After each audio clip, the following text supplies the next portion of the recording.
In 20XX is a journey into the singularity year by year. Based on hard science, this series showcases emerging tech and searches for what is possible. The story changes as tech evolves. Rate the show so others can find it. Cautionary listening is advised.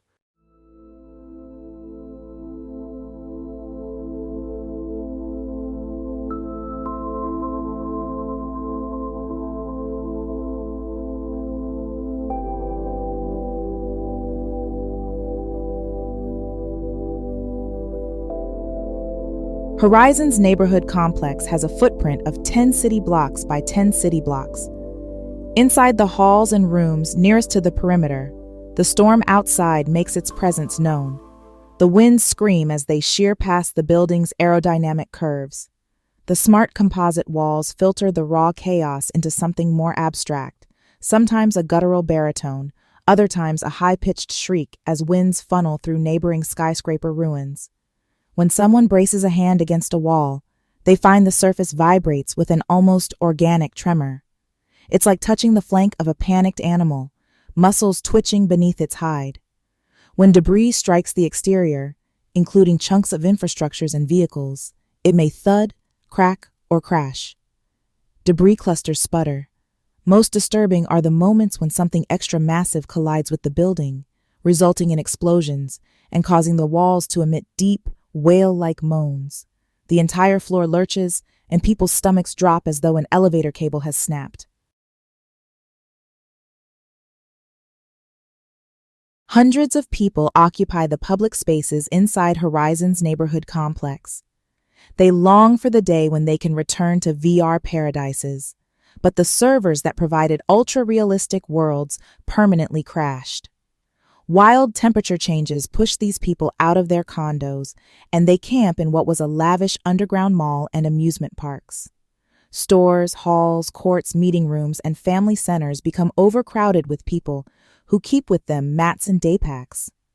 Chronic depression reduces immunity while microbes thrive in the heat and humidity, leading to runny noses, fevers, cramps, bloating, infected wounds, joint pains, muscle aches, night sweats, mouth ulcers, weight fluctuations, lifeless hair, brain fog, and mood swings. People remove clothes so air can reach rashes. The foul air from outside makes people cough up blood. As individuals form groups, disputes within groups and between groups erupt into shouting and physical altercations. Bad players exert control using threats and violence. Victims are picked on for being attractive, weak, or easy to manipulate. Individuals cook and distribute what's known as bathtub opioids. These help people feel better for an hour or two, but those who take too much yell for hours, cry, and punch walls. In response, Tomika and Jaden pull software from a guard robot and install it in hospitality bots, turning them into guards. Anyone can call these bots. In most cases, a dispute begins, the bots are called, they arrive, and neutralize the situation. The bots get between people and follow someone who won't calm down. They stay near people who others target. When necessary, the bots arrest people and lock them in holding rooms. 5 people are permanently held for repeat disturbances. Around 8 at night, people wake up, pick up bedrolls, and head for stairwells where they climb many stories. The deadly temperatures of midday transition to frigid temperatures at night. In the meantime, the upper stories provide the most comfortable temperatures. In a 24-hour cycle, hundreds ascend and descend twice to avoid the hottest periods and coldest periods. As the crowds move past the double-A floor, they pick up rations set on tables. 33-year-old Tomika watches from a doorway. Her thick, dark curls are pulled back and tied behind her head. A few strands fall forward, softening her sharp features. "Any of you are welcome to volunteer to help," she shouts out, persistent but not expecting any of them to pay attention to her. The burning in her nose and throat has become a part of the new normal. She's relieved that she doesn't have a headache today. None of the sullen walkers look her way. They've heard her, and she's pleaded with them countless times. How quickly culture changes, she muses. Not even one generation of people who don't need to work, and already you have people who refuse to work. "We need repair techs. I know a lot of you used to retrofit. Don't think I don't know that you made your fortune setting up automation. Most men had permanent hair removal, but those who didn't have beards. One guy with a choppy beard, whose eyes look small on his massive face, watches her for several seconds before grabbing a ration bag and heading for the stairs. All he wears are briefs. Many of these people go topless, including femmes, and no one makes a big deal about it. At least Horizons has a working clothes printer now, thanks to her and San Mock, and people can wear clean clothes instead of gray, grimy rags stained with sweat spots. People stand with legs parted and arms away from their sides. Here comes Trevor, stepping around others, smiling, and heading her way. He makes use of the Atono barbershop to keep a close shave and trim haircut. With a broad build and a curious yet apprehensive expression, he carries 2 cups. Hiya, Tamika. I thought you might want a coffee. The patterns on his tank top are in black and white because the fabric printer is out of color. Oh, thanks. She takes it, though she never was much of a coffee drinker. He stands next to her and turns to watch the slow-moving crowd. I've been reading that repair manual you sent me. Good. It's hard to believe he was one of the VR junkies who isolated in tiny rig condos, not coming out for months at a time. She says, I need you to do something for me. A nervous grin plays on his lips. Yeah? What is it? Those chairs. She points her gaze in the meeting room. He steps into the room. Oh my gosh, someone moved them to the wall. He sets his coffee on a table. Assist? I need help moving chairs. Remaining in the doorway, she turns to the horde. Any of you can volunteer at any time for as little time as you want. If you can operate a remote, we need remote droids to divert power in utility tunnels. More power will mean AC. Wouldn't that be nice? She used to plead with these people. Now she just states the need. What she wants to say is, guess what? We could all die if you don't kick your sorry asses into gear. The masses ignore her. She is like the protester on the street corner calling slogans out like, every baby deserves drinking water, and the rich want you to die. Phrases heard so much in the 30s and 40s, they've become like wallpaper. 2 commercial Luton bots enter the room and help Trevor move chairs. Next comes Phyllis remoting in her bot, followed by 4 other Hume-controlled bots. The quadriplegics in Stasis Remote operate bots to volunteer. Phyllis found a robot in the mall that looks like a mannequin, with curves, a bosom, great legs, and a neck that would make Barbie jealous. Out of all the expression end states the robot can make, it almost always settles on bright and cheerful. She dressed her bot in a skirt and sports top. Hello, Tamika, she sings. Tamika holds her head high and smiles. Hi, guys. I like your dress, Phyllis. Oh, thank you. She dances a little. The 5 remote bots enter the meeting room. One of them is so big it has trouble getting through the door. More arrive. Some are people Tamika doesn't recognize. In total, 20 bots operated by quadriplegics and about that many people in person. Tamika stands facing the seated group. Her throat feels constricted and she resists the urge to fidget. We have a lot to cover. Here are some unresolved problems people have told me about just today. Most of the time, by the time we call a bot to remove a body, it has decayed. This is a health hazard.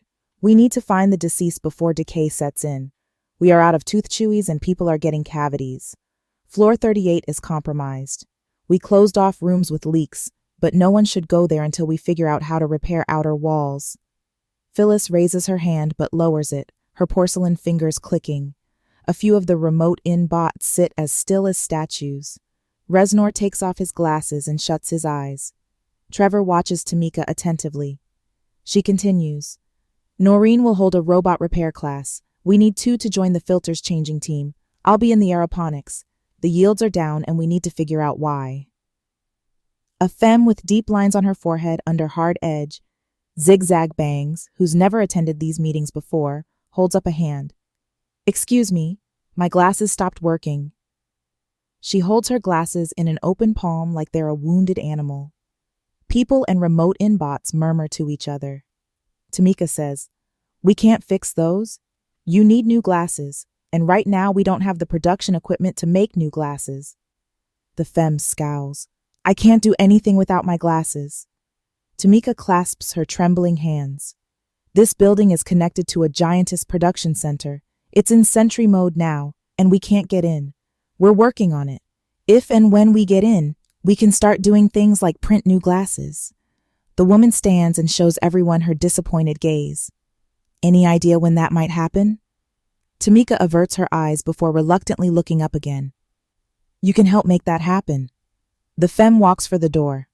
I really thought you people would help. I can't do anything without my glasses.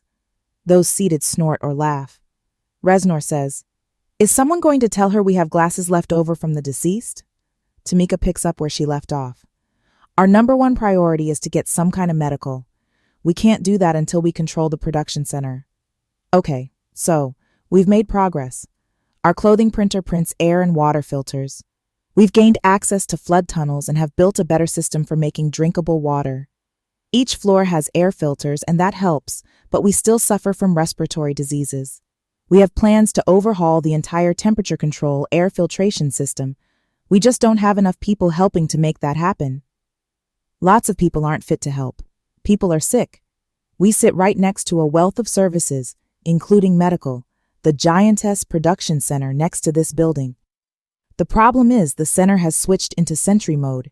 Jaden and Phyllis have been attempting to break the sentry mode. Jaden, Phyllis, how's that going? Jaden, a man with naturally pursed lips and a rash like a cherry birthmark extending from his cheek down his neck, says, Hi, everybody. Unfortunately, not good at all. The giantess network blocks us out no matter what we try. We both have been studying hacker manuals and trying everything, but giantess may be unhackable. San Mok, with mirror glasses and straight hair that hangs past his shoulders, says, Let's fight our way in. Let's build battle bots that go in there and fight the sentries. He smirks and holds out his hand to the others. Tamika glances up. We can't afford to lose the computers. Droids require powerful computers. San Mok's hand glides her way. Remote into the bots. Tamika says, If we go in there with robots, they'll get taken out before we can find the light switch. San Mok returns his hand to his lap. Jaden wiggles his nose like he may sneeze. We think if we get to the lines that power Giantess, we can cut power, and then go in and pull out the systems that run the sentry mode. We'll be exploring utility tubes if anyone wants to help. A femme raises her hand, so Tamika points at her. The femme stands. No one is addressing our biggest problem. All those people rely on us and do nothing to help our situation. Why don't we fend for ourselves and leave them to fend for themselves? Tamika says, We can provide food and water for everyone.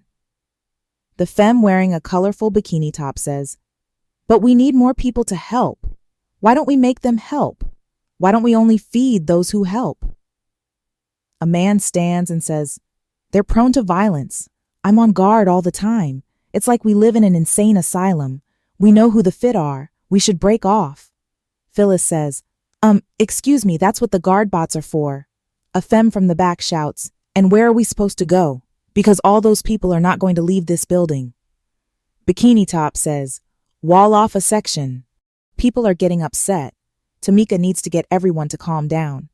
San Mok says, You think they're prone to violence now? Take away their food and see what happens. Tamika says, Many are too sick to help. Many can't help. I don't want to be the one who decides who lives and who dies. People are still dying. Bikini Top says, I'll be here after the meeting to talk with anyone who wants to continue this conversation with me. Some grumble, some shake their heads, some sit quiet and thoughtful. One guy with geometric scars across his face and chest stands, raises his hands, and starts talking. Excuse me, it's my understanding that we have geothermal power, right? Tamika nods. I mean, that power plant provided power for much of the city, right? Tamika nods, already aware where he's going with his argument.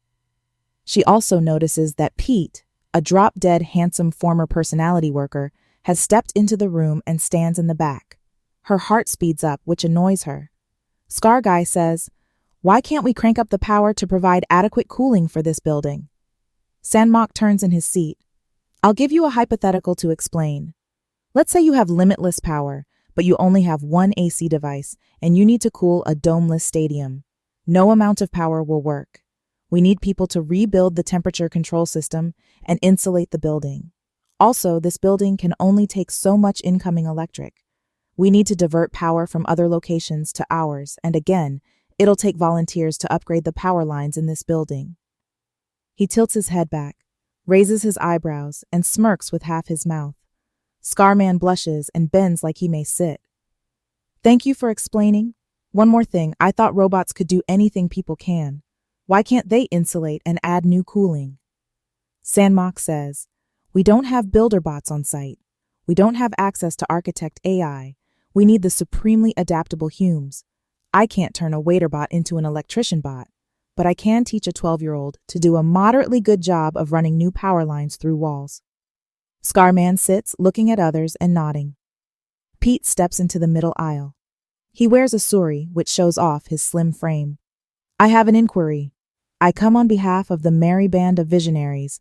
I'm here to report that we've run out of alcohol. Period.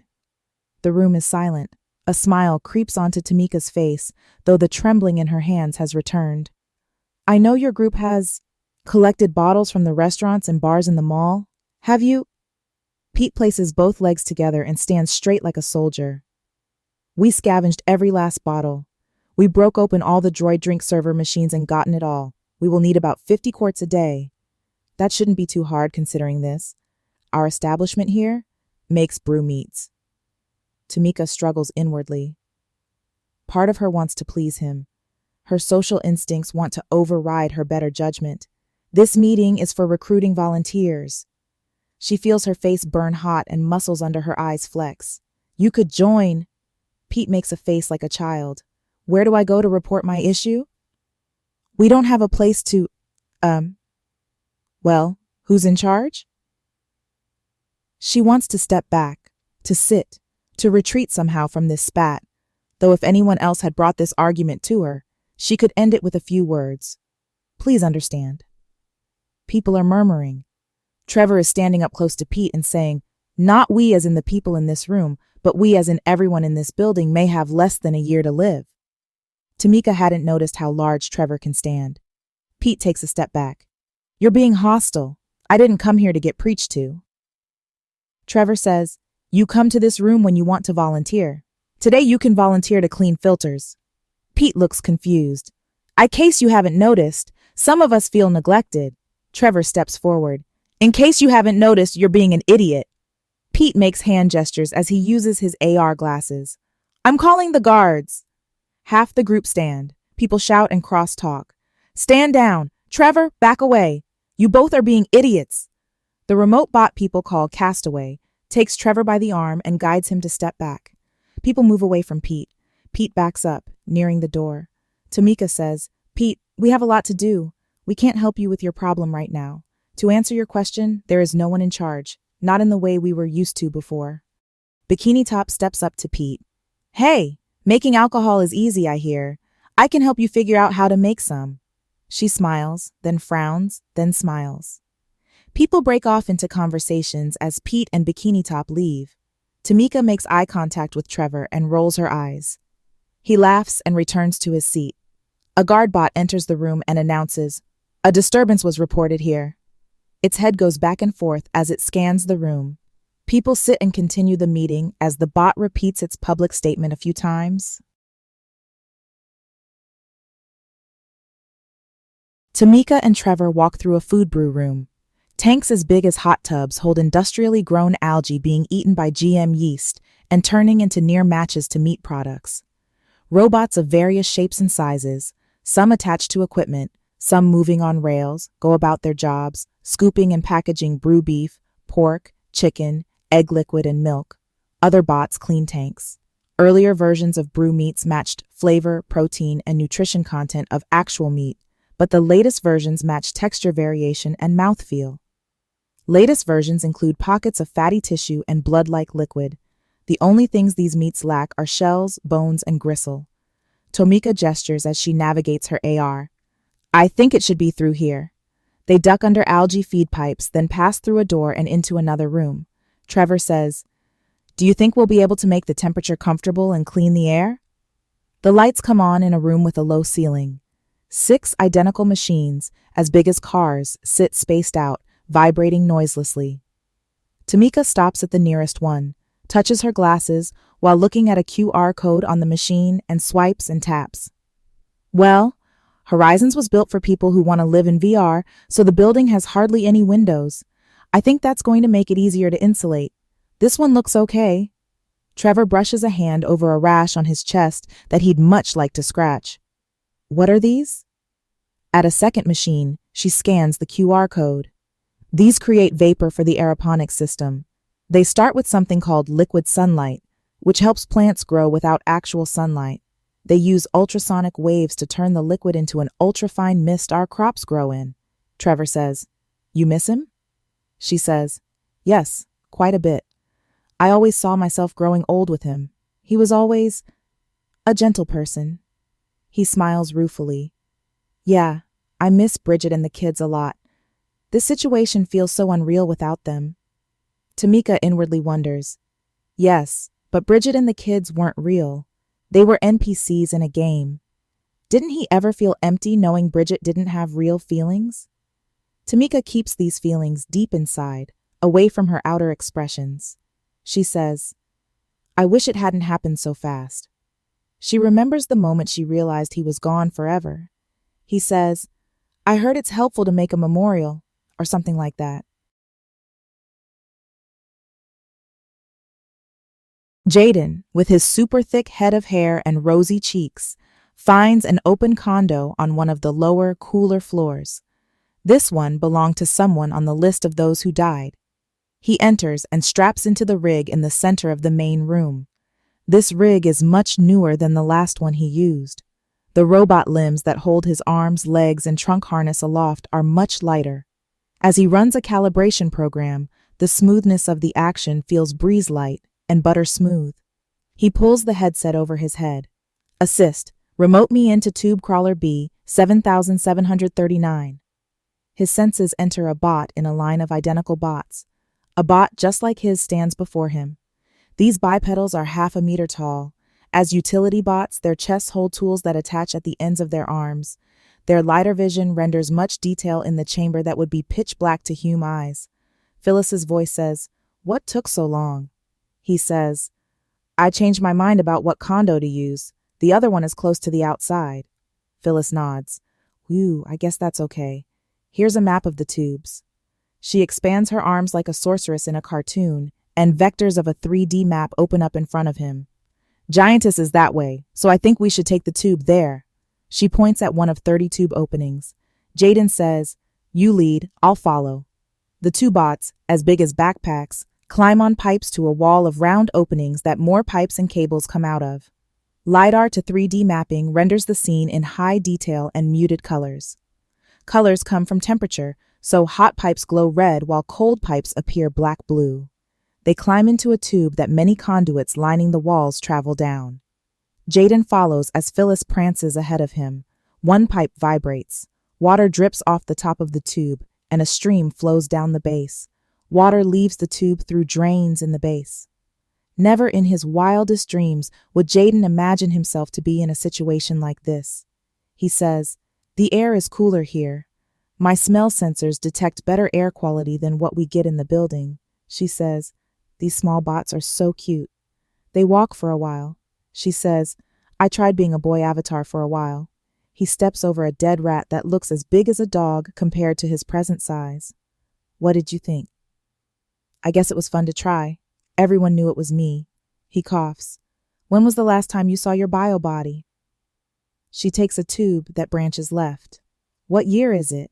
"So I was 15 when they put me in stasis." "Oh, which do you like being better, avatar or remote bot?" "Remoting gives me freedom. When I think of myself, it's my avatar. According to the map, we're under the street now.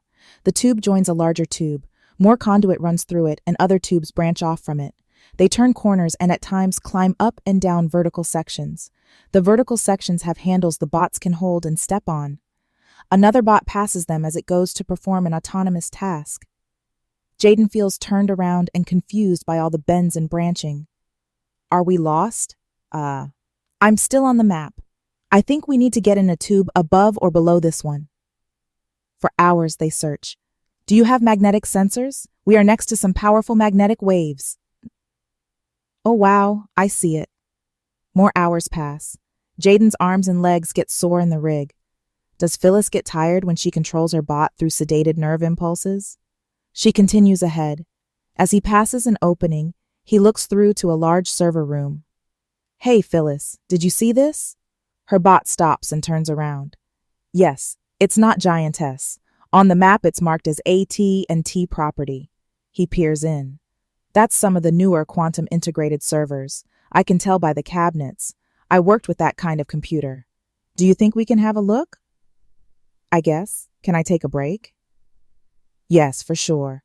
Why don't you take a break? I want to check this out. She places her feet together. Okay, let me know if you find anything. See you in a bit. Her bot freezes and its lights turn from warm yellow to faint blue. Jaden's little bot climbs down from the opening. Holding onto conduit, he lowers himself to the floor where G-plast pipes run to cabinets. The cabinets look brand new, but the room looks centuries old, with streaks of soot stains on exposed brick. Rats scurry away. He can hear rumbling and howling, so perhaps some stairs or a lift bring storm sounds down to this depth. Next to the computer cabinets, over 30 Hume-sized utility bots stand on charge stations. They tower like giants, and the cabinets seem as big as buildings. He walks between pipes down aisles of cabinets until he finds a desk with a monitor and keyboard. When he sees a body on the other side of the desk, he lurches in the rig, which causes the bot to fall over. It climbs to a standing position on its own. The motionless person appears to have fallen over from a seated position on the floor. Stains cover the docker pants and polo shirt. A duffel bag, tool bucket, and some garbage rest on the floor nearby. Flies crawl all over the body. It's a good thing Jaden doesn't have VR smell and taste. With some difficulty, he climbs up onto the chair. He presses a shift key on the keyboard. The screen blinks on, showing a desktop with a white sands beach. Someone didn't sign out. An open window titled KRGR News shows digital static. Another window named Stockwatcher has a flat line along the bottom. A third window frames a picture of a femme with 2 children on a sidewalk, walking and smiling. The name of the one signed in is Blarden Austin. His email app holds hundreds of emails dated for December the 6th, the day of the storm. The last email has a subject line that reads, "Call family if you can." Jaden climbs up on the desk and sits next to the keyboard to better reach the keys. He looks up as a bat drops from the ceiling, stands on the desk, and stretches its wings. Jaden hits the meta key, then uses the mouse to scroll programs. There it is, the ProSac icon. Now he can see what's on this remarkable computer cluster. Tamika wakes on top of her bedding on the floor of a storage locker. She air gestures to cancel her alarm, rolls over, and puts on her glasses. Even this far underground, the air has grown warm, but it'll cool for the next 7 hours.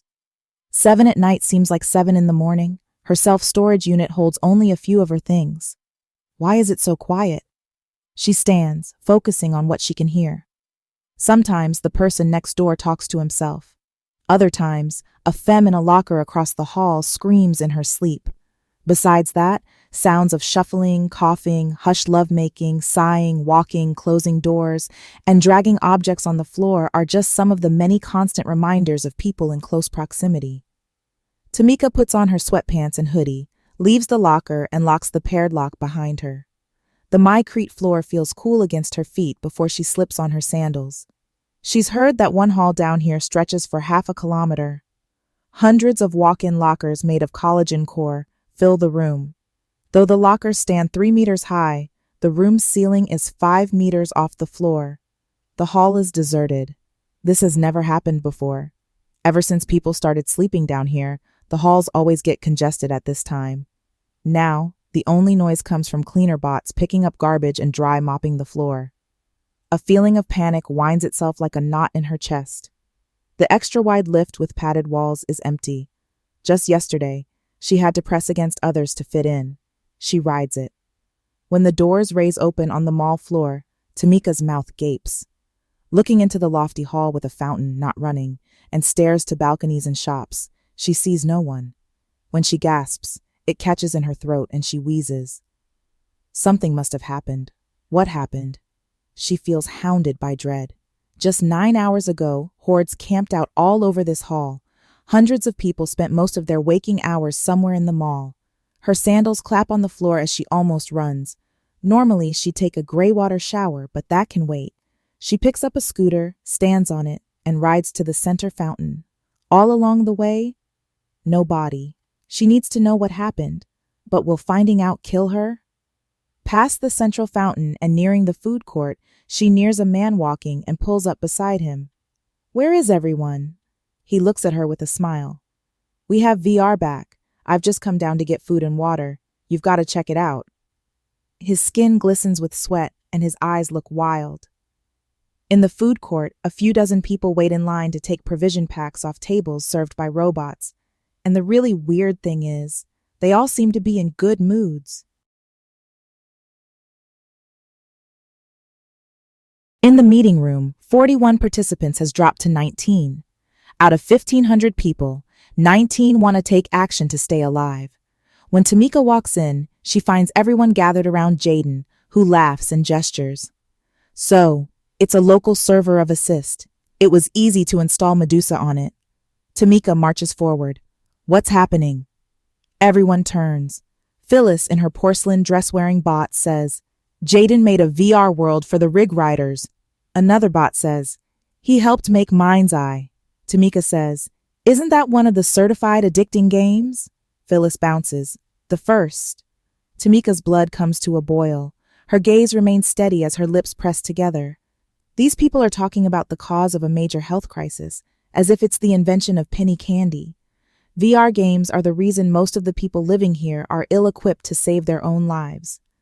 Are you saying that everyone beside us is up there, in those rooms that'll reach blistering temperatures, in rigs, playing a game you made? Jaden says, "Well, Assist does most of the heavy lifting. The game tailors itself to individuals. It's a little rough around the edges." Tamika says, "Hundreds of people? Pretty much our entire colony?" Phyllis offers a gesture with a fluid hand motion.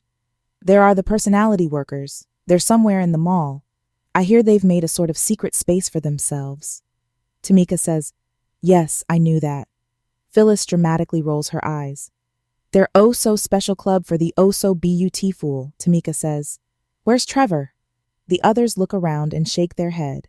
Tamika needs to keep her shit together. She isn't the boss. "Jaden, did you talk with anyone before releasing your game?" Jaden watches her with a worried expression. "I didn't know if it'd work.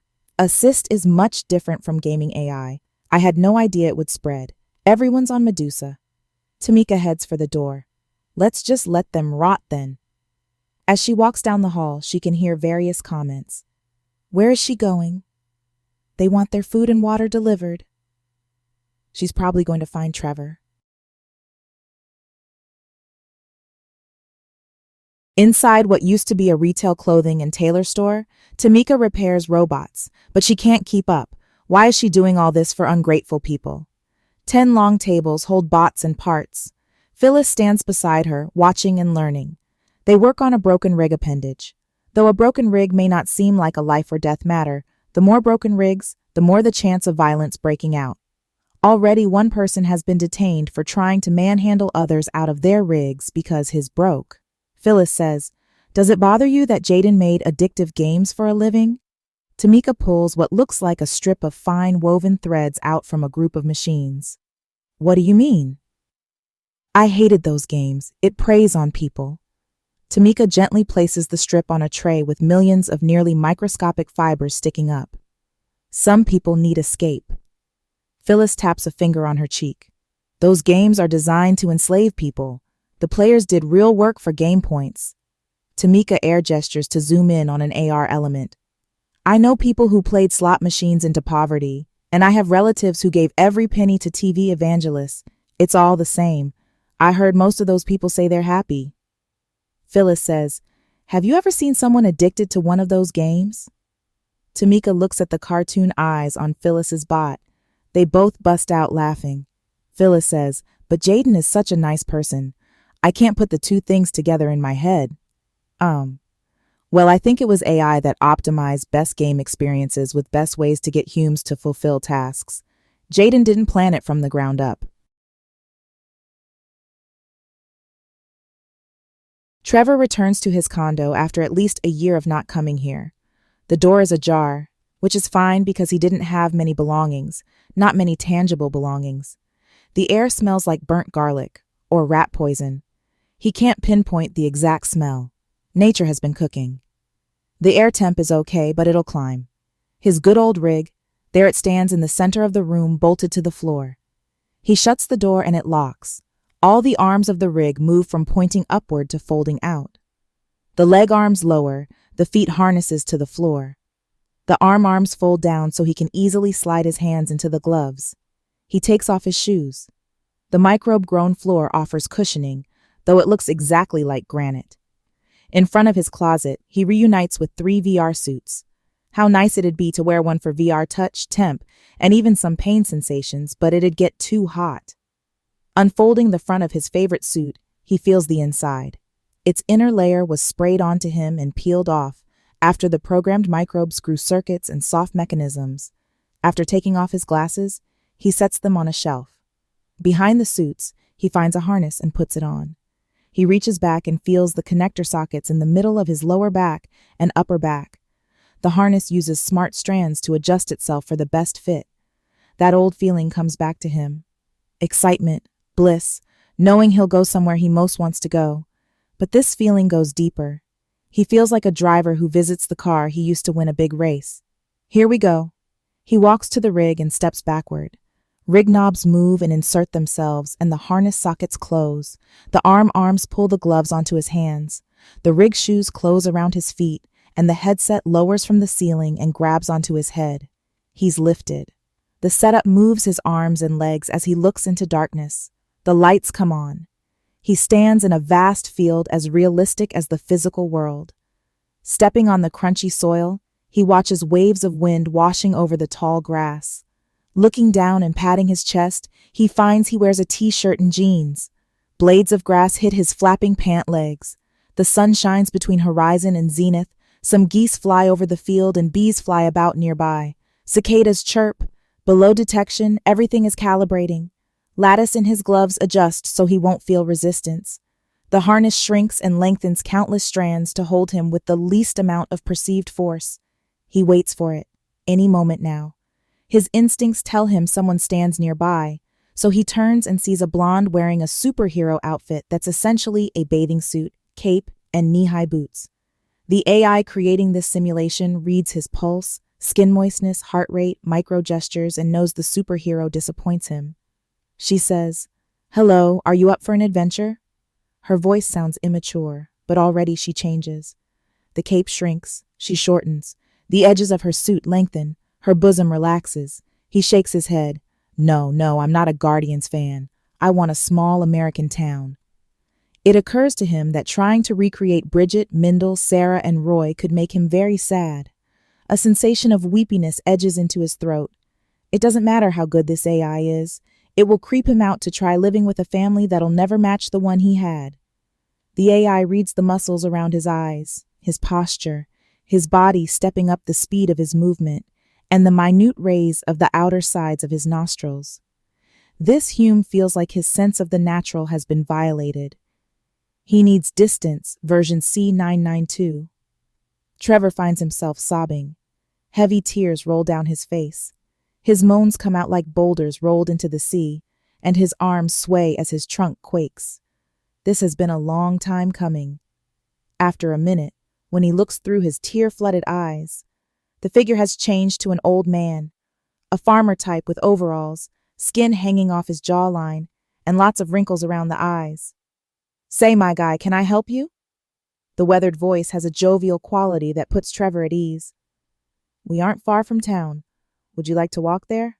You can tell me all about yourself along the way." A gentle airflow in the headset dries Trevor's tears. The AI senses muscles relaxing temporarily. The Hume has more to surface. By conducting how those feelings surface, the AI can affect the Hume on deeper levels. Time is a friend of deep euphoria fostering. They walk. The tops of grain silos stand against the sky. Trevor snorts. "I just want to go sit in a diner. I don't want to know anyone there. I just want to sit and order a burger and watch people park and eat." The old man says, We have a diner. It's just off Mountain Pass Road. Somewhere there's a pounding at a door. A loud, determined pounding, but Trevor can't hear it. The sound canceling in his canal links and vibration absorbers in his headset eliminate all outside sounds. In the robot repair room, the remaining 5 people dedicated to keeping the colony alive stand around a table. Tamika says, "The giantess systems I've worked on all have built-in defenses. Every production center has weapon systems. I didn't work on them directly, so I can't know all the types of weapons." Phyllis, in a robot wearing an evening gown, says, "Sorry we couldn't hack Giantess." Her egg-shaped head uses quasi-hologram imaging to give the bot the head of a famous pop star, though the hair gets cut off by the edges of the head shape. Her lips pout, and she looks at the others with large cartoon eyes. Jaden says, "We tried." He has bags under his eyes, and he continually tries to swallow. Tamika pulls at the lid of a box. "I found these drones in the tech toy store. I thought we could fly them into the production center to get a better idea what we're up against." She opens the box. Jaden reaches in and pulls out a hand-sized quadcopter in clear packing. With a maintenance bot and an auto-follow flatbed loaded with boxes, they take a lift to the room where delivery tubes from Giantess enter Horizons. This room also contains H.vac machines and gray water treatment tanks. 12 square tubes with rounded corners come out of the wall, each over 3 meters wide. The outer layers of the tube resemble metallic stone, the result of GM microbes growing a shell around the outside. This shell provides radio interference shielding. The 5 stand by as the maintenance bot cuts into the first tube, using a grinding disc of layered graphene wire fabric. A shower of sparks fly off the wheel. Resner cups his ears. "Crap, that's loud." He, Sandmock, Jaden, and Tamika back away. Only Phyllis stays. "Hey guys, I'll just turn my hearing off." Tamika shouts, "Let us know when it's done." The others leave her with the maintenance bot. The bot cuts through the shell, framework, and layers of semi-mechanical weaves designed to keep the tube insides clean and dry. The cut lines form a square. The bot leaves the corners uncut for last. Then it drives its disc in and cuts through the lower corners. It telescopes its height and slices through the upper corners. The square piece falls and comes apart on the floor. Phyllis says, "Move those pieces out of the way, bot friend."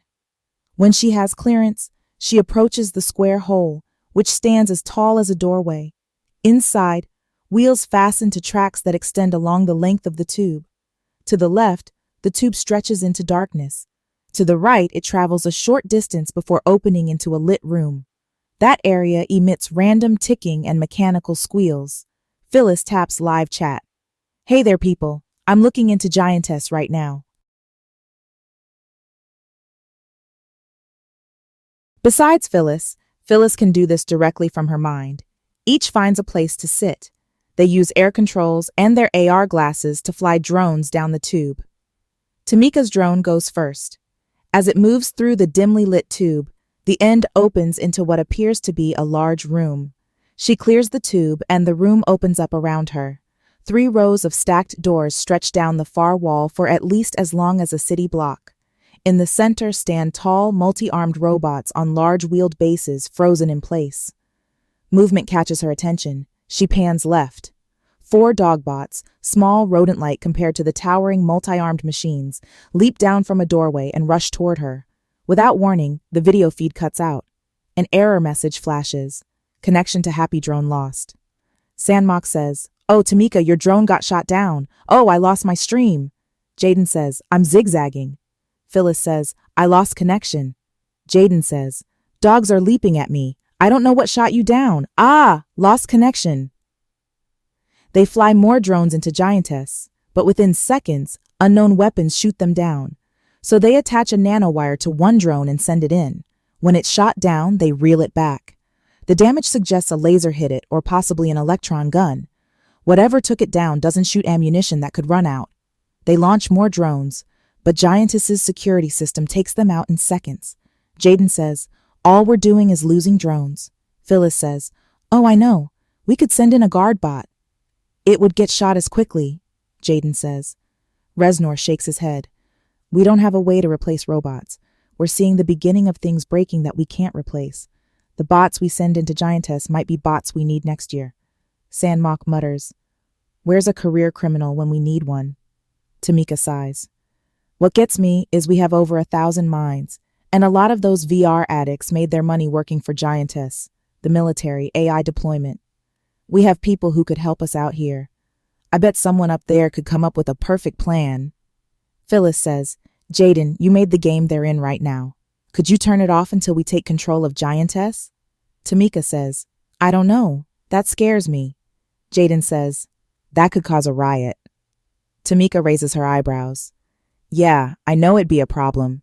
VR addicts would rather starve than leave their rigs. If we hadn't programmed the bots to bring them food, a lot of them would be dead by now. They stay on the upper floors during midday. You know how hot it gets up there. The new town reminds Trevor of Willow Creek in some ways. The school is K through 12, and all the stores are locally owned. Large oak woods and rolling hills are visible from almost every point in the town. One new thing he likes is the river that flows along the eastern side. Also, no highway or freeway runs through the town. Instead, Main Street turns into Mountain Road, which winds down to the city. He arrives as a bachelor, lands a job at the hardware store, and rents a room above it on his first day. Eddie, the owner, has 2 sons off in college. Trevor's studio apartment includes a large second-floor balcony in the back that overlooks the woods and mountains. While working at the store, it seems like everyone stops by. He's been invited to a firefighters' ball, a Masonic meeting, and a bird-watching hike. Nancy, a femme who should have gone to college, works at the ice cream shop and comes by often to talk nonstop about town gossip and her love of piano. She has no idea that maybe he needs to focus on selling to customers and stocking shelves, but damn if she doesn't make the most adorable faces. She also has a smoking hot figure. He can tell, even though she wears loose-fitting jeans and blouses from Woolworths. Do you like working here? She asks. I'd like to save up and buy that vacant ranch up Chester Hill. Now, why would you want to go and do that? She touches the top of her mouth with her tongue when she teases him. I want to raise chickens and pigs, maybe even a cow and goats. A confused expression crosses her face, and she looks out the window. Trevor gets the feeling that this town exists in the 1950s. In the radio store on Main Street, a TV is treated as a new and novel item, while radios in giant hardwood cabinets still sell better. There's something strange about this town. Trevor has a feeling. In the post office stationery and school supply, he buys a leather-bound journal to keep track of his suspicions. Late at night, sitting at his desk with a single lamp on, he writes, I don't know if others will understand what I'm talking about if I told them, but I believe the world is a simulation. After he writes this, he feels relief and nervous excitement. In the early morning, he walks in the woods. He comes across a concrete statue of a lawn gnome standing tilted on a bank. Ivy has grown over it, and moss has turned it green. Perhaps he could take it as yard art once he buys that ranch. He taps it with his walking stick. A squeaky voice says, Have you seen them? The voice certainly came from the statue, though it didn't move. Seen who? He asks. The shadow people. They feed off the townspeople. You're new, so they haven't gotten to you yet. He scans the path to ensure no one else is nearby. Where do the shadow people come from? This world is in a container. They come from outside that container. He smiles and grunts. He knew it. There's more to this world than merely tending a store and raising chickens. Months later, Trevor returns to the clearing in the woods.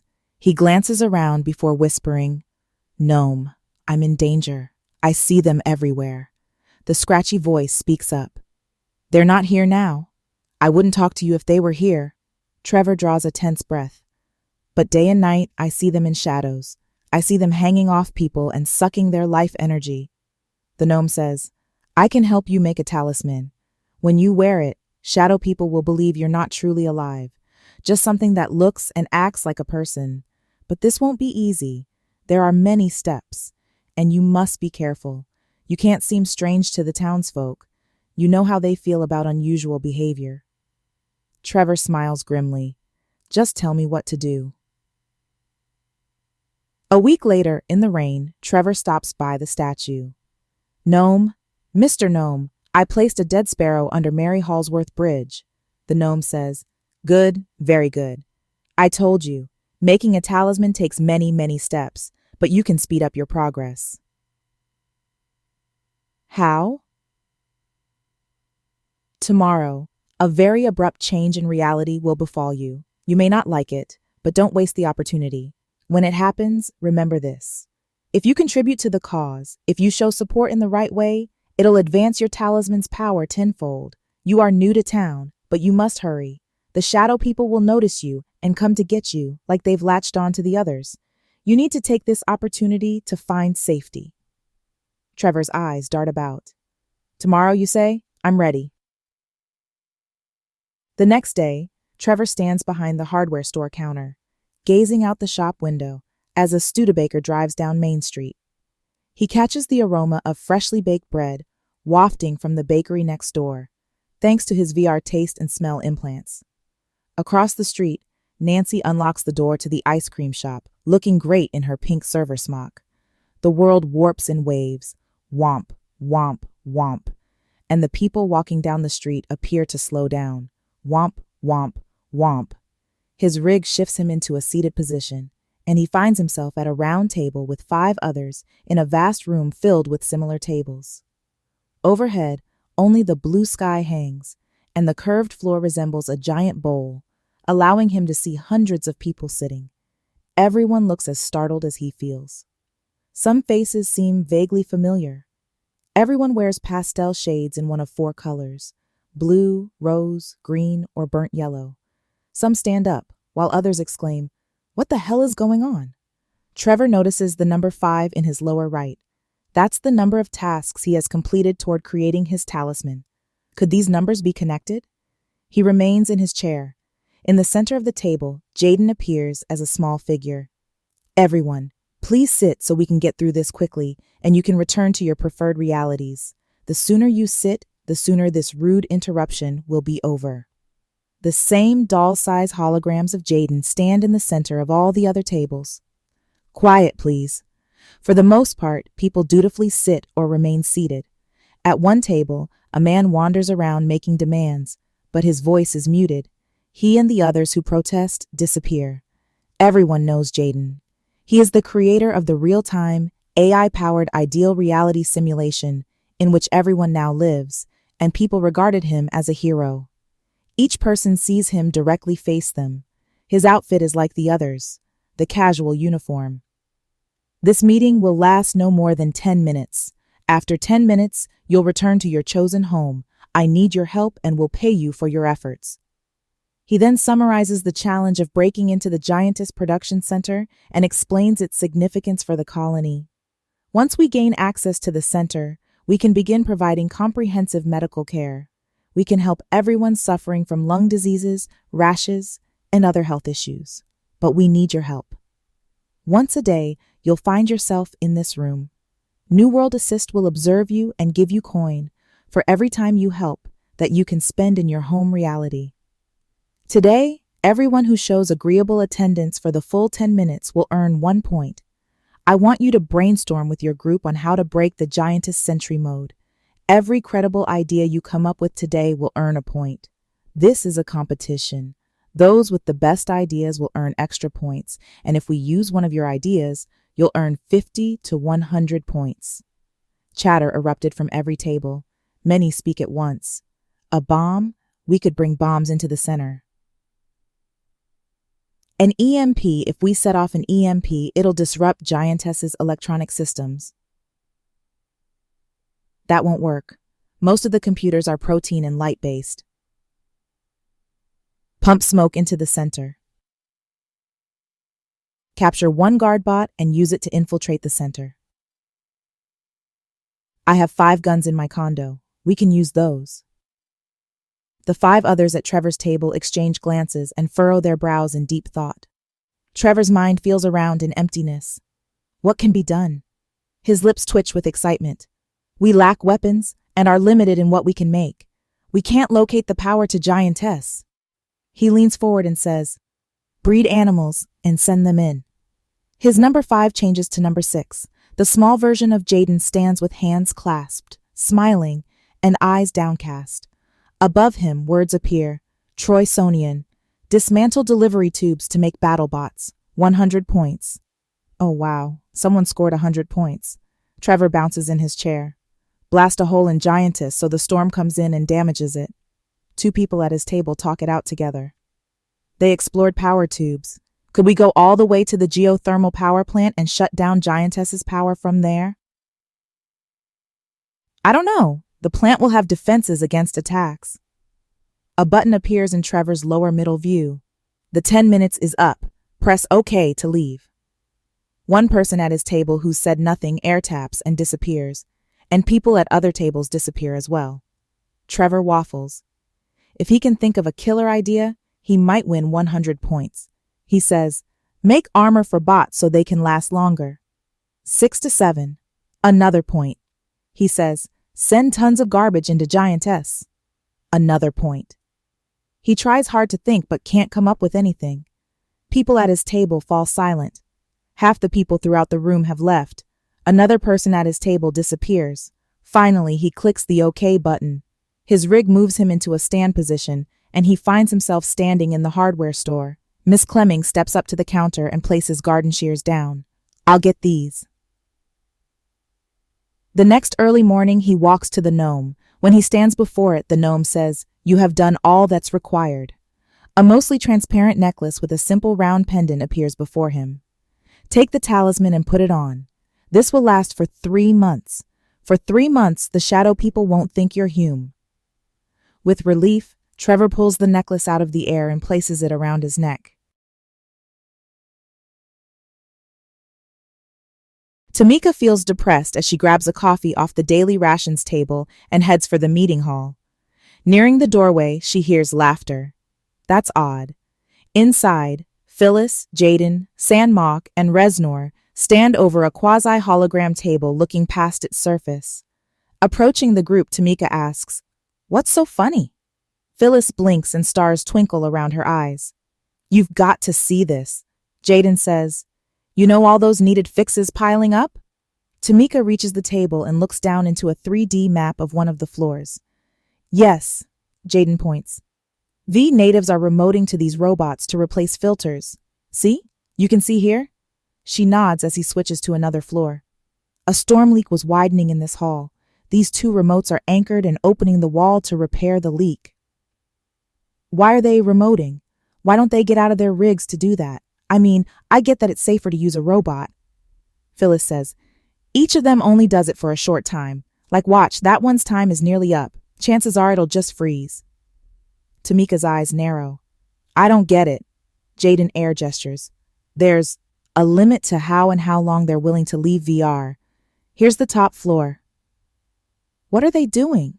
The Q-Hollow table shows 2 robots opening a wall and cutting open a large tube. They're taking out the delivery tubes. Those tubes run all over every floor and they aren't being used. They're filled with parts. Sonyan used to work in robotics and he came up with a design for battle bots using parts from the tubes. We won't destroy any of the bots we depend on. Her head inches back. What about the brains? We don't have computers for each robot. The corners of his mouth gently lift. Hume controllers. They'll remote in. Her head rears back even more. I guess. How many volunteers do we have? Most V natives sit in the meeting space for 10 minutes each day.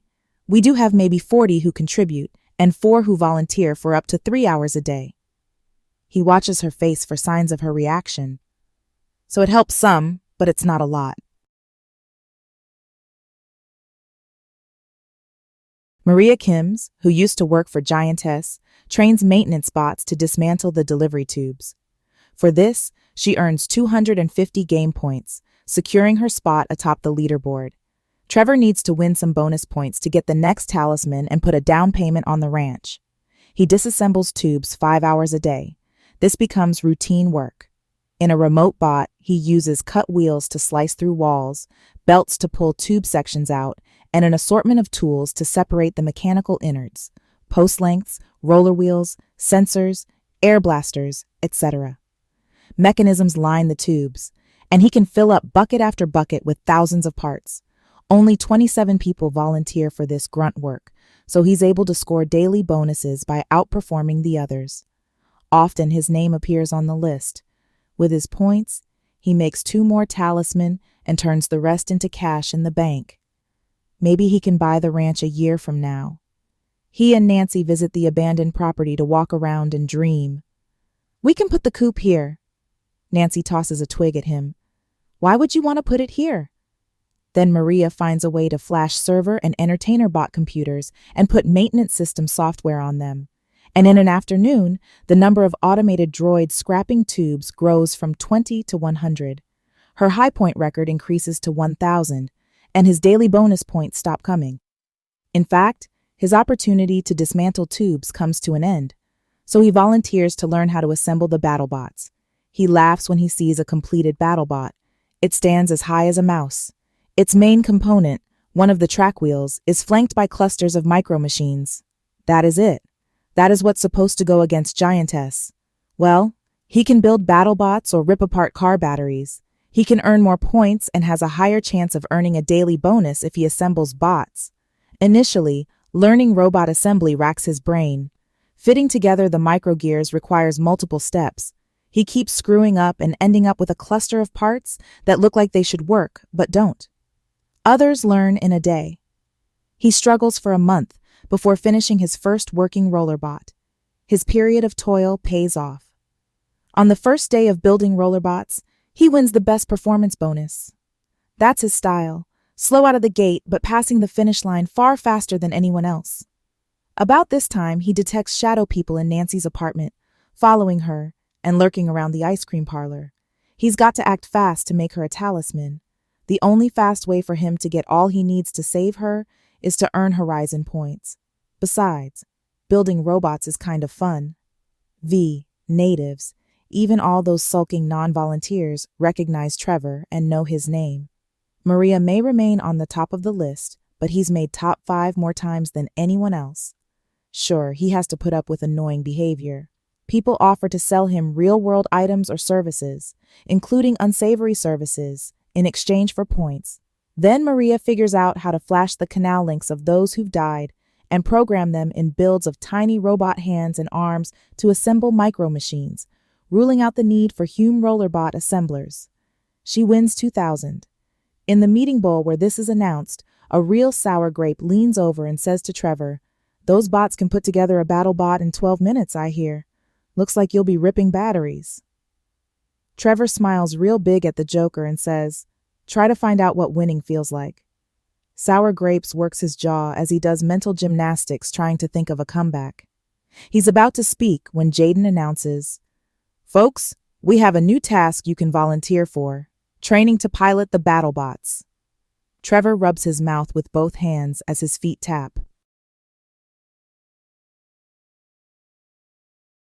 Before the storm, nobody visited the Lost and Wellness Center within the mall, where lost children and those feeling a bit off could rest and wait for help to arrive. Now, makeshift hospital beds and sick individuals overcrowd the center and spill out into the corridor. Bots bring more beds as more people arrive. The emergency first aid machines, overused and worn out, barely function anymore. Supplies are nearly depleted. Painkillers, anti-overdose injections, adrenaline shots, relaxers, and anti-shock pills have all run out. In the main corridor, beds spaced apart hold patients who cough up blood and groan in pain. The air is thick with the scent of antiseptic mixed with the metallic tang of blood.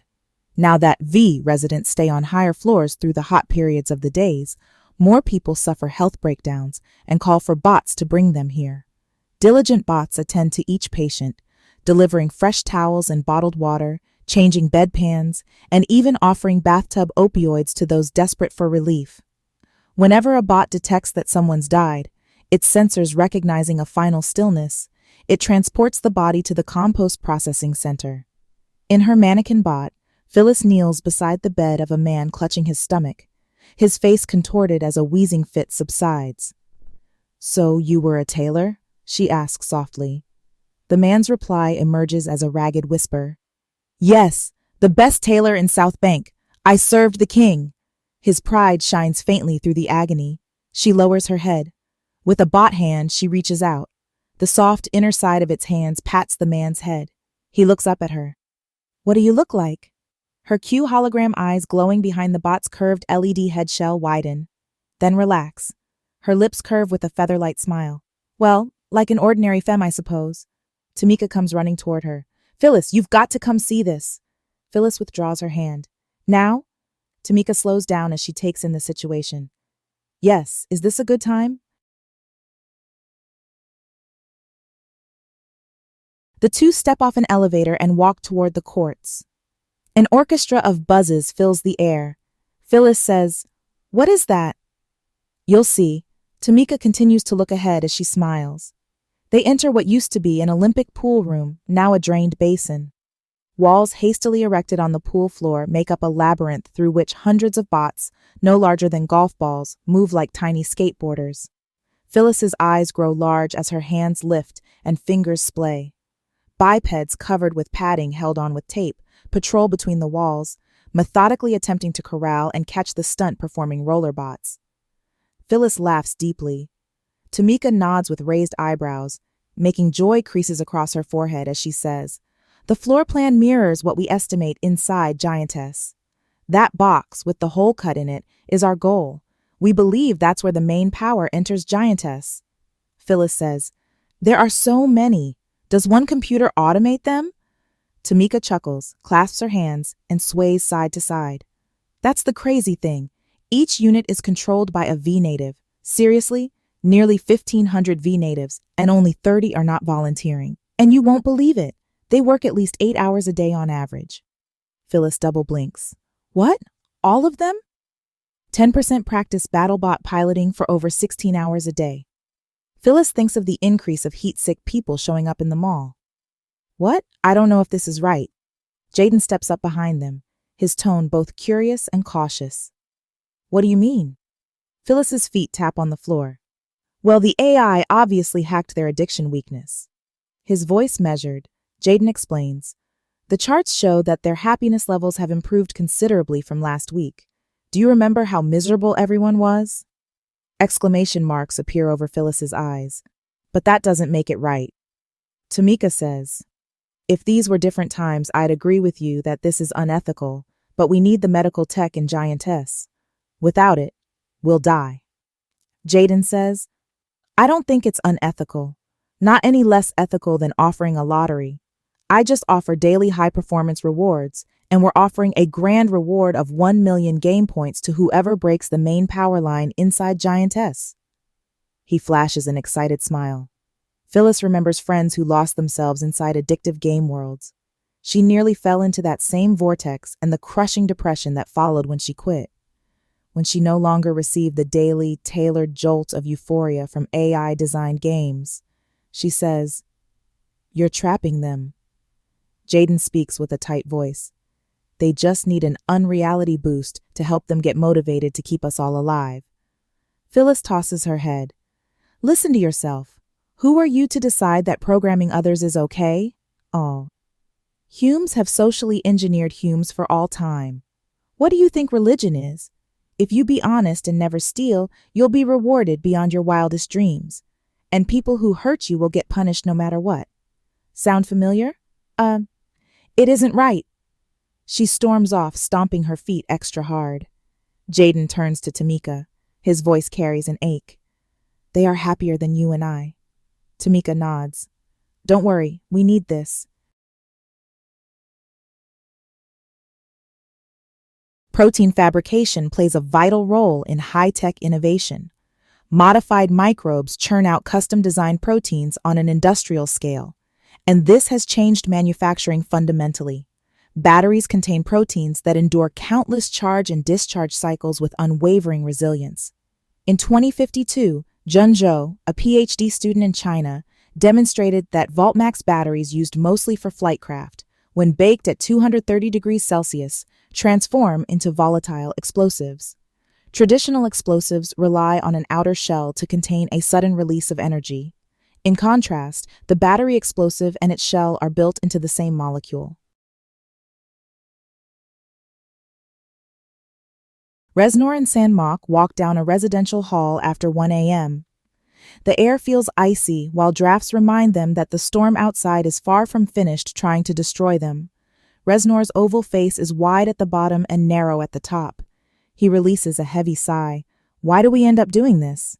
Sandmock flips his hair back. V, residents won't do it. An explosion sends shock waves through the building. Resnor says, Jaden should give higher game points for filter changing. Not a bad idea. They reach a cabinet unit sitting in the middle of the hall with a cord coming off it. Inside, a fan works hard to push air through a filter. Sandmock kneels. Why don't bots do this? Not enough bots. Not enough of the right kind of bots. Another explosion shakes the building. Sandmock pulls the filter out. Is it safe to set off explosives down there? Resnor shrugs. He seems resigned to let the entire world fall apart if that's what happens. A third explosion quakes beneath their feet. In an underground parking garage, Tamika and a hospitality bot stand by a stack of rolled-up carpet. The bot is outfitted with a shell that mimics a surfer dude, deliberately unconvincing. The outfitting is like decorating a truck to make it look like a hot dog, never meant to fool anyone. The bot's face has 20 different expressions, but its hair is one solid. The body shell pieces are made to look like a muscled man wearing beach shorts. Gaps between the shells show machine joints. Maria remotes into the bot. Why Maria chooses this bot to remote into, Tamika can't say for certain, but Maria seems to get a kick out of it. Sometimes the bot has coughing fits even though it doesn't have lungs. Maria in the bot carefully applies dots of paint to cardboard boxes. How long did you bake this batch?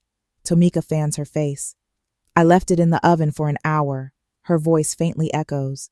Maria says, Lucky you didn't blow up the oven. You have to go hotter to ignite. Maria's head swivels 180 degrees to look at Tamika. Another?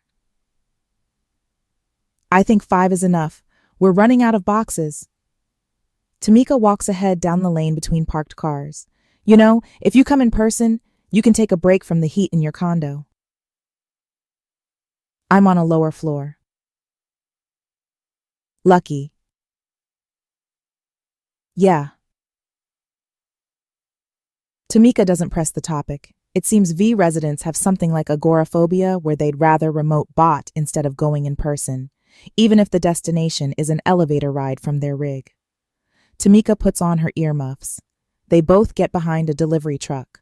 Have the feed? Maria works an AR knob by her eyes. Yes, they can both see the live feed of a scope. The scope is attached to a DIY apparatus made of an arm with pan and tilt mounted to the other side of the truck and a powerful electron laser salvaged from a welder. Tamika adjusts the scope's angle to align the laser until a single vivid dot of paint settles at the center of a circle. She sits on the floor and picks up a switch box with a power cord that runs into it on one side and out of it on the other. You ready? She says with a shrill voice. Maria's bot seems frozen. I suppose so. Tamika flips a switch. The dot becomes a blur as intense light washes out the image from the scope.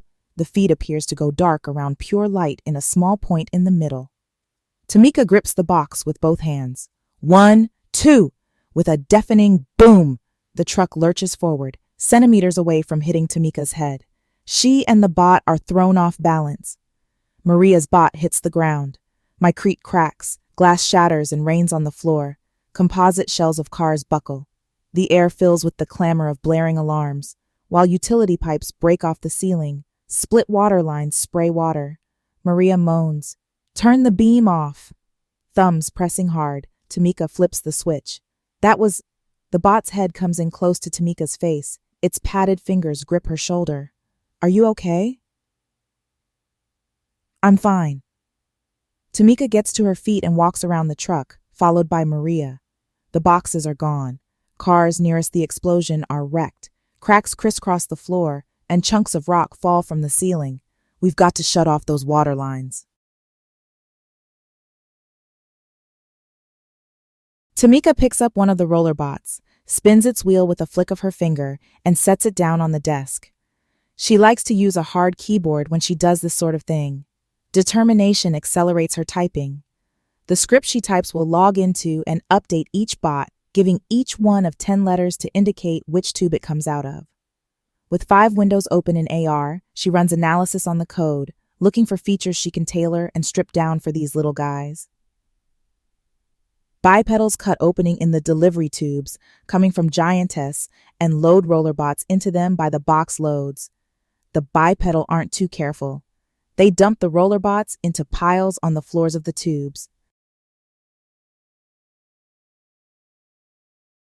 In a meeting room, Tamika, Jaden, Sanmok, and Resner sit in padded chairs, wearing VR headsets.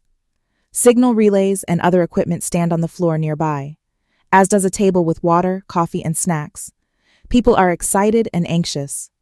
Tamika hurries to check programs and connections. Jaden wishes his wife was here to see this. Sanmok makes wisecracks, and Resnor thinks of things that could go wrong. Resnor laments, "What if Giantess counterattacks and sends sentry bots into our building?" Sanmok says, "Just imagine if that happened downtown in pre-storm times. Imagine a group of kids on a field trip and battle dogs come out of the gutters and slice up everyone. Not going to happen." With a flat tone, Resnor says, "If one of those rollerbots detonates while they're all piled together, we're toast." Tomika raises her voice. "We better get started then. Everyone who hears me, if you can hit a break key so we can count everyone." Digits climb from 0 to 1,482 in 10 seconds. Everyone logs into one group voice chat. 1,482 people all on the same call. With this many people, each must hold down a button to talk, and you certainly don't want to do that unless you have a mission-critical statement. Jaden says, "They're all here." His voice holds steady as hundreds ready themselves. Tamika announces, "Attention everyone," her voice crisp with urgency. "Trial runs are over. We're doing it for real today. May the best pilot win. Stage 1 pilots, enter your bots. Everyone else, stand ready." Her interface shows 10 pilots log into 10 battle bots in each tube, 100 in total. Roller cams come on and show rollerbots upright themselves and stand on their mono wheels. As soon as you enter Giantess, get as far from the tubes as you can. I need everyone to perform like your lives depend on it. First pilots, get ready. On the count of 3. 1, 2, 3. In each group of 10, one rolls down the tube. They pick up speed along the way, reaching 25 kilometers an hour. "Remember to jump!" She holds her fists above her lap. The pilots trigger bolt release mechanisms that hit the floor on either side of the wheels and make the bots jump. Everyone in the meeting room but Tamika cheers. She nods. Not bad. The bots land, bounce, and continue. They fly out into the shipping corridor inside Giantess. Dozens of dog bots wait. Many things happen at once. 2 battle bots collide with dog bots. These fly off, hit the ground, and take a second to upright themselves. Others hit the floor and roll under dog bot legs. One dog bot grabs a roller with the snap of its front-mounted arm. Lasers fire from the walls and hit the 10 bots. The resulting explosions merge into a single blast that sends shockwaves into horizons. Tamika and her team cower and lift arms instinctively. Tamika stands and shakes her fist. "Let's do this! Pilots 2 through 10. On the count of 3. 1, 2, 3. Rollerbots fly into the shipping room. Dark blast marks stain the floor. 3 dogbots miss legs, and many show blast burns and scratches. Layers of smoke form. "Jump! Jump!" Explosions shake the building. "Wave 2, fire up your bots." The 90 bots each do their thing. Some get shot and explode. One explodes near an autono lift and flips it. Another explodes in the gripper of a dogbot, throwing the bot 7 meters and busting apart the gripper. More dogbots march in. Smaller 6-legged bots arrive and fire pellets at the rollerbots. The pellets splatter when they hit and gum up moving parts. When Giantess bots aren't entering the shipping room, doors close from above. Tamika sends out more waves and each wave makes it further. Trevor pilots his bot, evading snapping gripper arms and weaving between the charging Giantess bots as he races for a closing door. The situation grows increasingly chaotic. Blinding orange explosions sweep rollerbots across the room, where it takes a moment for them to right themselves and press deeper into the building. Broken machines and scattered equipment litter the floor, transforming it into an obstacle course. Layers of smoke fill the air as darkness creeps into the corners of the room. The door ahead is closing with a mechanical whine. Trevor jumps and zigzags, ducking under fallen bots and skirting around debris, his gloves vibrating with each impact. His fingers twitch and dance while the arteries in his neck pulse. He is so close to making it through the door as it comes down. He clears a half-demolished kicking bot and guns it. The motor of his rollerbot whines in protest. It's going to be close. As he speeds forward, the door falls. As he inhales, it catches in his throat, just about to clear it. "No!" he shouts with all his might. The door lands on top of him, and he's stuck. He only has forward vision. Ahead, giantess bots march toward him, filling the hall. Explosions and crashes shake the scene from behind. Should he leave this bot and enter a fresh one? Should he detonate? One of the small 6-leg bots tries to claw him out. He remembers. The door slides in a slot in the wall. The door lifts, and the claw gets hold of him. The world turns sideways. He hits the jump mechanism, hears a snap, falls, and hits the ground. Bot legs large and larger step around him.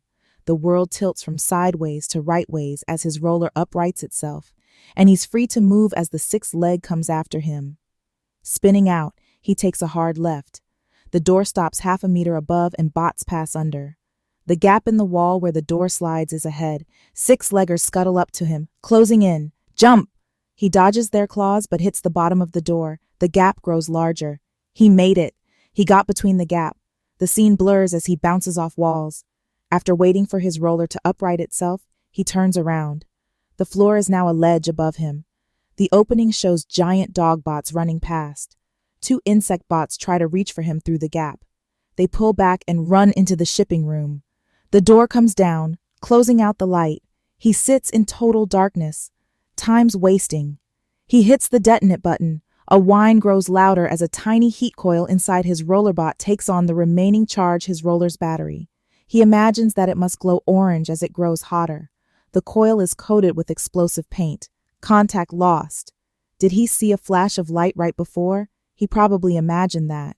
He hears cheers as he logs into a new rollerbot. People are talking. "Did you see that? The door is busted open. How did that happen?" As Trevor dodges, jumps, charges, and evades in the most exciting obstacle course he's ever played, he holds down the talk button. "I did that. I went into the gap the door moves in." Ahead, he sees his work. The door is folded in sideways against the opposite wall. With hundreds of rollers invading, lasers from hidden wall guns firing, explosions detonating, and parts flying through the air from all directions, it's hard to see where he's going. Trevor passes through the door he dislodged. He and other rollers spin down the hall, but new bots come out of lifts. The next day, the dogs shoot foam sprays that gum up mechanical parts. When he gets hit with spray, he has a few seconds before his wheel stops spinning, after which he detonates and logs into a new roller. Giantess bots don't easily break, despite explosions propelling them upward, sending them crashing into the ceiling. It takes many tries to blow up each door. At 10 in the morning, all pilots lose connection to their rollerbots at once. Pilots bicker and stand by as Jaden and Tamika troubleshoot and discover Giantess is jamming radio signals. It takes them half a day to build and deploy a channel switching system. The rollers continue. Walls, floors, and ceilings take so much damage that the ceiling caves in the shipping room. The rollers learn to jump over chunks of concrete to reach the hall. Pilots gain new tactics. They learn to remain under dog bots and move with them. Traveling near walls reduces laser strikes. A series of fallen ceiling chunks provide a covered path rollers can take to the first breached hall. Some rollers learn to jump off the backs of dog bots. Trevor and the other roller pilots press forward for the next 4 days, day and night. Their voltage sensors guide them to a door behind which some powerful electricity must flow. In the mayhem of giantess bots clamoring to apprehend the rollers, a roller explodes and blows the door off its hinges, blasting aside gray boxes and robots. Trevor rolls through the doorway and finds a shaft containing pipes and conduit. The voltage in the shaft is off the charts. "I think I found it," he says aloud without pressing the talk button. Giantess bots come in the room after him. A roller next to Trevor says, "There's no floor." "Here I go," Trevor rolls into the shaft and falls. He pushes the detonate button and hears the whine of the heating coil as his view spins freely. Lights out. The connection breaks off. In his rig, he takes a breath and clicks on a live roller to pilot into. People are cheering. The cheers grow so loud he turns down the volume. One voice stands out from the others. "Trevor, you idiot, you did it. Lights out at Giantess?" He says, "Are you serious?" Remembering he didn't press the talk button, he hesitantly presses it and says, "Was that the main power?" People talk over each other, congratulating him. Tamika says, "People, it looks like we did it. Giantess has lost its power. Their bots are still running, but it's only a matter of time before their batteries run out." A femme's voice calls out, "Trevor, look at the scoreboard." He does and finds his name at the top. 1,000,000 game points. He just wanted to get the ranch on the mountain slope, but he must admit, this crowd recognition feels pretty damn good.